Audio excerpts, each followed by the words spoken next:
Morning. Got up extra early this morning to try and beat the snow, only to find that it didn't get cold enough overnight. Stuff is still slightly slushy, but it's a ton better than it was last night. Of course there's no path to speak of. We're just following Sunto. I cannot recommend that watch highly enough. You can literally navigate through fog and snow and in the night, and it tells you within a couple of meters where you are. It's great. It occasionally loses a satellite. What satellite device doesn't? But it finds it, like immediately. Sort of 5 minutes later. Not 3 hours later like Gatux does.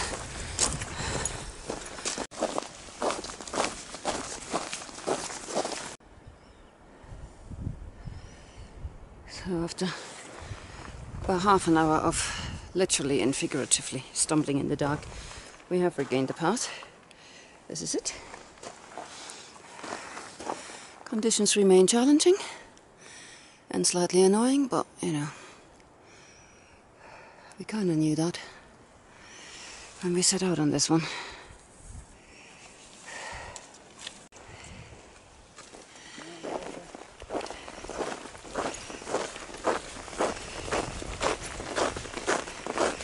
Well, we think we're on the path. There's no other footsteps, mind you, anywhere near us.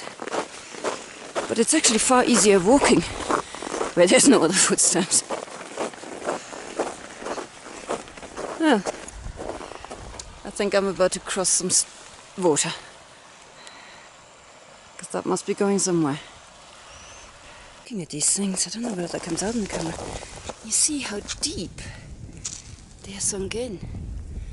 This goes to show how much warmth these wooden pieces must absorb during the day for them to melt into the snow to that degree.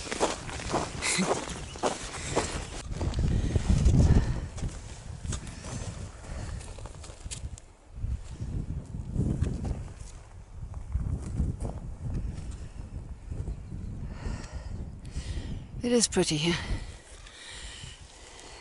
despite the snow. Still walking on the snow.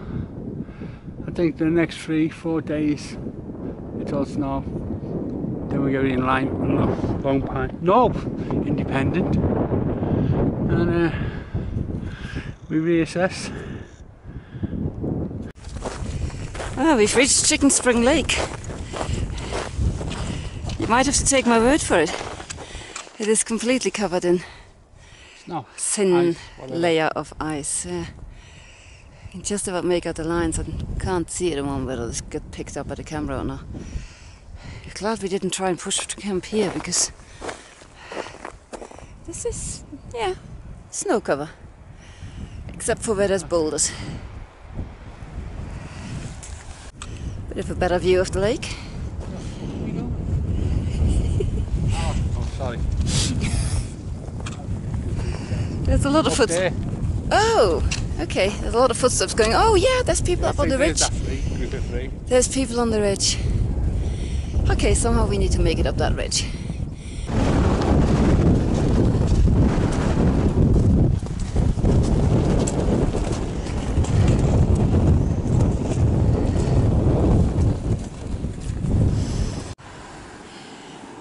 Found ourselves a little wind-protected corner. Smile. That is me smiling. Still on the go. Done about 4 miles in 3 hours, so we're reasonably happy with our progress. We're at 1,153. 10,000. 10,000. No, 11,000. Oh! 553. Wow, okay. Had a bit of a comedy of errors in the last couple of days in my load lifter on the backpack snapped. Hasn't made any difference yet, touch wood. We ran out of gas yesterday, out of the first of 2 canisters we brought for a 10-day trip after 3 days. We knew we were using slightly more, but these canisters normally last us a week. We didn't think we were that much up, so now we're having to ration our hot drinks a bit. Because, yeah. Ripped a hole in the tent this morning. Thought we'd lost a headlamp. We're not having a good time at the moment. There, we've gone for our final piece of snow gear now. Can I be any cooler? Yeah, if you fall into that snow, you probably will be. Good point. And I shall try and show you what I look like. Ta-da! Got some really cheap clip-on ones from eBay. But as I need prescription glasses and didn't have the money for prescription sunglasses, that's the solution. Fetching. That hurt. This is. I went down there and smashed me into that. This is what they warn you about, not going close to rocks, but that rock there, that Brian went under, was totally covered by snow. You couldn't see it. I was reaching out for this one. Yeah. Wow. Let's get up. Ouch. I did something like that earlier, but luckily I just turned around, so I wasn't in motion. But yeah, this is why we hate the slush. And Heidi's just done the same. Same thing, different rock. Big hole. Legs went down. Slush. Who invented this crap? Lunchtime. As you can see, there's no actual trail to be had. More often than not, we're now walking on trail rather than snow. There's still quite steep snow banks to negotiate around, but we just realized that from here on into where we were hoping to get to tonight to camp, it's about another 5-6 miles, and it's all downhill. So with a bit of luck, we might actually make that for once, and have a really nice, easy time tomorrow, getting into Crabtree Meadow. We've been wearing our waterproof socks today, and they've been doing extremely well. That's like. They're not drying because they're wet inside. They're drying because they're wet outside, obviously. Yeah. So I've got my boots out drying. Yep. Because with all that post holing, oddly enough, they got a bit damp. Yeah, the socks are doing brilliantly because what we wore inside them, our feet and inner socks, are completely dry. And none of that, oh, you're gonna sweat, you're gonna sweat. I don't know. I have no issue with waterproof socks. We've hiked in them for whole days before, and not these particular ones, our old ones, and never had any issues. And so again, it's one of those things, isn't it? People seem to have a downer on waterproof socks, and they might have had a shit experience with them, but we've had good experiences. So we've just been chatting to a young couple, and he had to go into Lone Pine, because his feet were so freezing. Because he had trail runners. I'm not saying anything bad about trail runners, but he maybe should have had waterproof socks so his feet wouldn't get wet all the time. Well, this is the problem, because come the afternoon, come about 10 o'clock, we're walking in slush, and your feet will get wet no matter what you wear. And because it's continuous, you know, the trail runners are famous for drying out quickly, but you know, they need to be out of the moisture to dry out at some point. So, you know, if you have continuous snow cover, they're not going to dry out. They might dry out overnight, but during the day they're going to be wet. So are the boots, you know. That's why we went with the socks, but yeah, as I said, it's working for us. Other people don't like them. There's different opinions on everything. Well, our lunch spot had us well and truly fooled. It is back to slush hell. And progress of, I don't know, 3/4 of a mile an hour if we're very lucky. There's some lakes through the trees there. But we have no idea where the trail is. We were on it a minute ago. Well, you saw us, we had lunch on it. Now it's anybody's guess again. I guess you can see the lake's nice from here. Beautiful. Beautiful mountains in the background as well. But you know what would make it even more beautiful? A path. Yeah, preferably without snow on it. Or hard snow on it. Wow, yeah. That is quite impressive. Well, the good news for the people behind us is that the snow melt has started in earnest. Pretty sure there shouldn't be lakes everywhere. Oh, okay.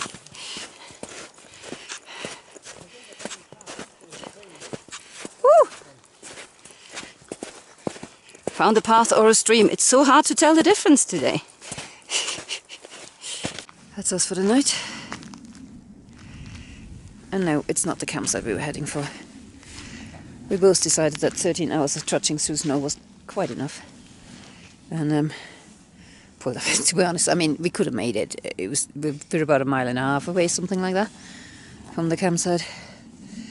But we're not feeling it.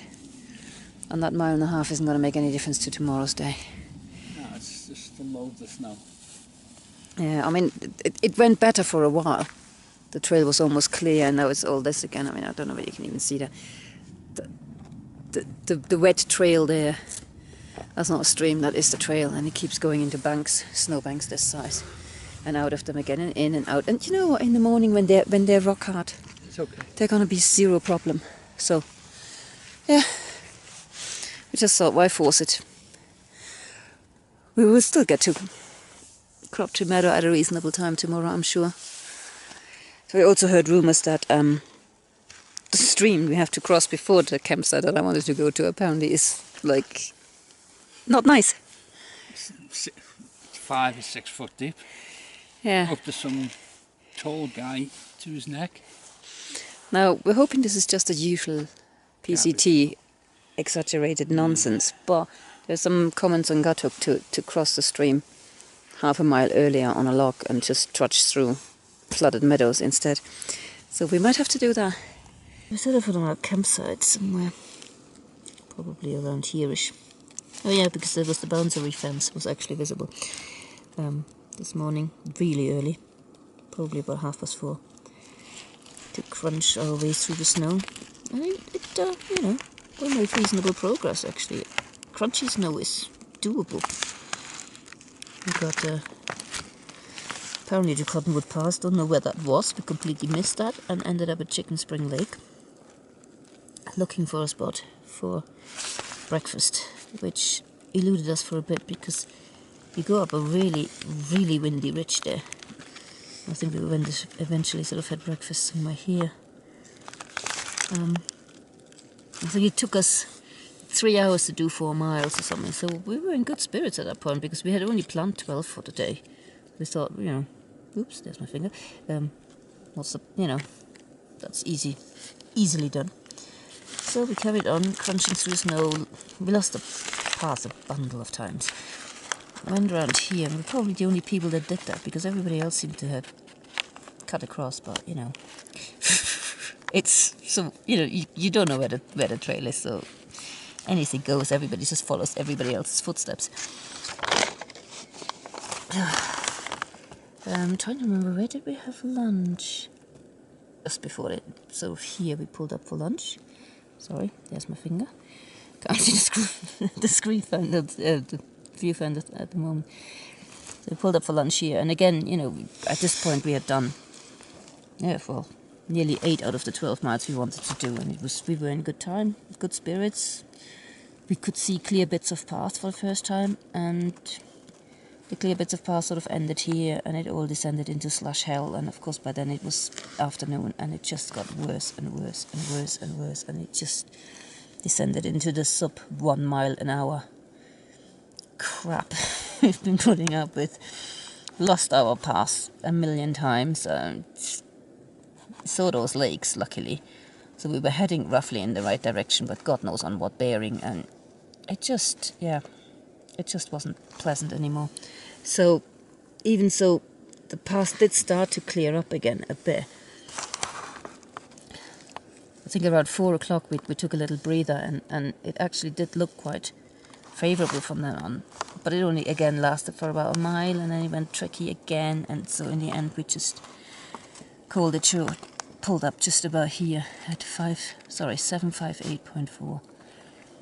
About 2 miles from the furthest campsite we wanted to get to, and about 1 mile from the earlier option. I mean, it's pathetically close, but We just didn't have it in us anymore.